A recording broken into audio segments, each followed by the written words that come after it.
Olá pessoal, meu nome é Rodrigo Fulgêncio, eu sou professor de Física do Poliedro e hoje vamos conversar um pouco sobre estática, mais especificamente sobre torque ou momento de uma força. No curso de Dinâmica, a gente aprende que quando a força resultante que atua em um corpo é diferente de zero, esse corpo começa a acelerar, ou seja, ele começa a ganhar ou perder velocidade. Então você tem uma caixa lá que está parada, você vai e aplica uma força de 10 newtons, ela vai começar a acelerar e a aceleração depende da quantidade de massa que tem essa caixa. Então, para que um corpo ganhe velocidade translacional, por exemplo, a força resultante precisa ser diferente de zero. Pronto. Agora, quais são as condições que eu preciso ter para um corpo começar a rotacionar? Por exemplo, eu quero fechar uma porta. Se eu falo para vocês, vou aplicar uma força de 10 newtons nessa porta, será que garante que ela vai fechar? Não necessariamente, porque para ela fechar, não basta eu te falar o valor dessa força, a intensidade, o módulo dela. Eu preciso falar a direção, o sentido e, muito importante, o ponto de aplicação dessa força. Vamos dar uma olhadinha nesse exemplo aqui. Esse objeto aqui vai representar a nossa porta, tá? E eu quero fechar essa portinha aqui, então eu quero fazer isso com esse objeto. Vou falar para vocês que eu vou fazer uma força de 5 newtons nesse objeto. Se eu fizer essa força de 5 newtons bem na dobradiça, essa portinha não vai abrir nem fechar. Então, eu faço uma força de 5 newtons, mas não está garantindo nem que a porta abre e nem que a porta fecha. Agora, se eu mantivesse essa força com esse mesmo módulo, essa mesma direção horizontal, esse mesmo sentido para a direita de vocês, mas eu mudo o ponto de aplicação da força e vou afastando da dobradiça, aí a porta começa a fechar. Agora, olha que interessante. Eu mantenho o módulo, mantenho a direção, mantenho o ponto de aplicação, mas eu inverto o sentido. Se eu inverter o sentido, a porta começa a abrir. Então, falar que eu vou fazer uma força de 5 newtons não garante que a porta vai abrir ou vai fechar, porque depende de 4 fatores: módulo, direção, sentido e o ponto de aplicação nessa força. Bom, como as forças têm essa capacidade de rotacionar corpos, os físicos criaram uma grandeza física nova que mensura essa capacidade que as forças têm de rotacionar objetos. E essa grandeza física se chama torque ou momento de uma força. Como é que você calcula matematicamente o módulo desse torque? Bom, você precisa de duas informações.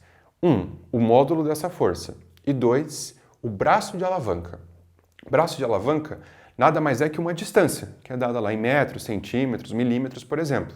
Então, se você souber o valor da força e você conseguir determinar esse braço de alavanca, você multiplica um pelo outro e você chega no valor numérico, né, do módulo desse torque.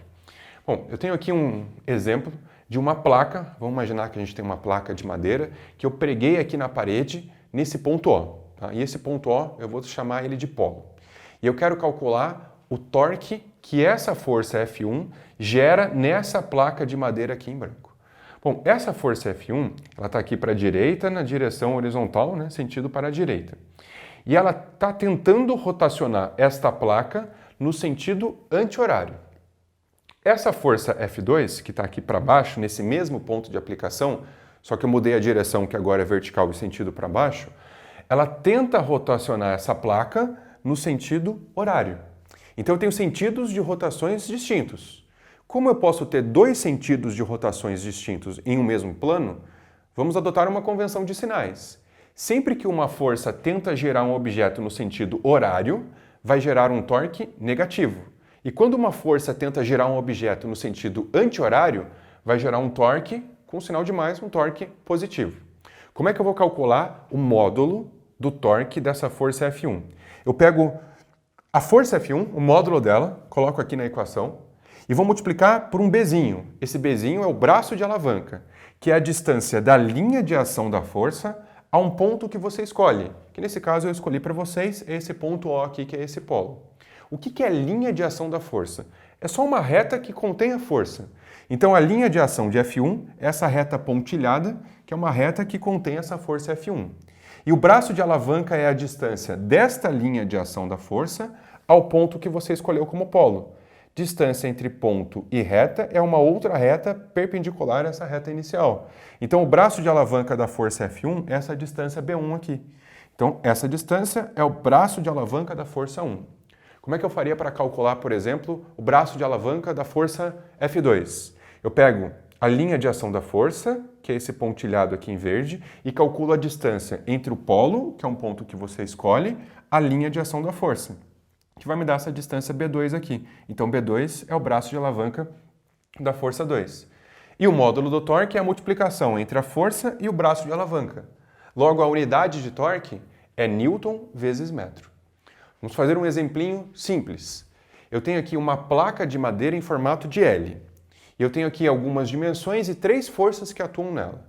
Eu tenho essa força F1 de 4 newtons, essa força F2 de 2 newtons e a força F3 de 2 newtons também. E aqui eu tenho algumas distâncias. Então eu tenho essa distância de 2 metros, essa de 4 e essa aqui de 2.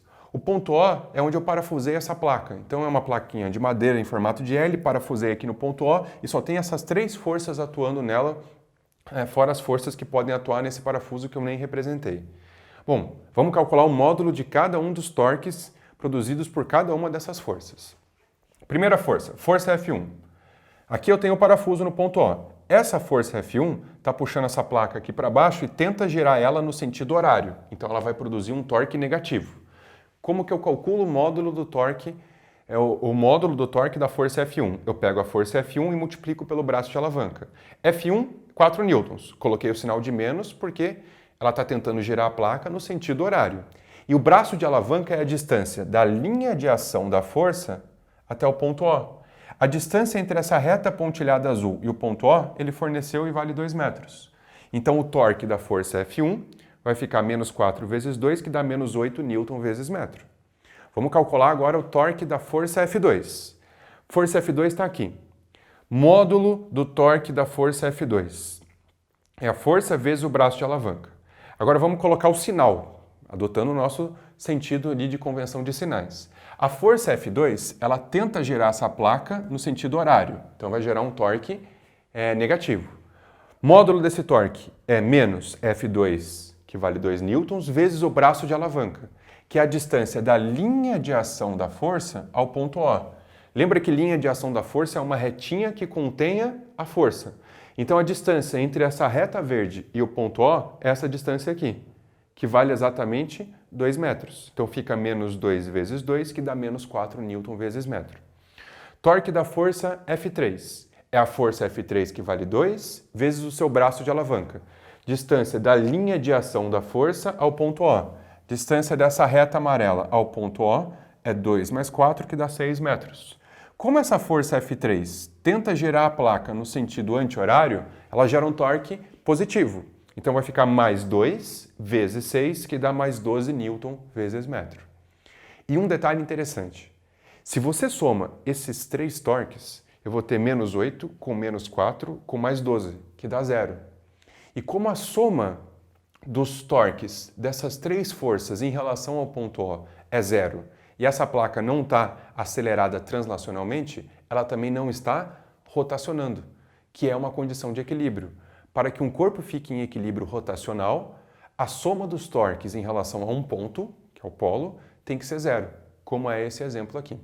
Bom, espero que vocês tenham entendido. Até a próxima aula.